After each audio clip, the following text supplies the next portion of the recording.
এয়া হৈছে মচুৰ দাইলেৰে বনোৱা সৰবৰ্ণ কেনেকৈ বনালো চাওঁ আহক এই হালধীয়া কাগজ খিলাৰ ওপৰত এয়া কমলা ৰঙৰ কাগজ আঠা লগাই দিছো এয়া ফেভিকল আঠাৰ ওপৰত মচুৰ দাইল এনেদৰে লগাই দিছো দেখাত সহজ যেন লাগে কিন্তু কৰোতে বহুত দেৰি লাগে এই কামটো কৰোতে মোৰ 3 দিনতকৈ বেছি সময় লাগিল তাকো মই একেৰাহে দিনে ৰাতিয়ে কৰি আছিলো অৱশ্যে ৰাতি শুইছিলো বাৰু হলেও ৰাতি বহুত দেৰিলৈকে কৰি আছিলো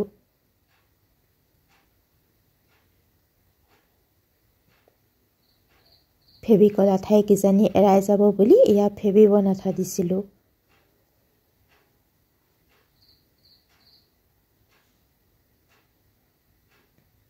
ফেভিকলেও এৰাই নাযায় বাৰু তথাপিও মনটোৱে নামানে নহয় কিজানি এৰাই যাব বুলি ফেভিবন দি দিছিলো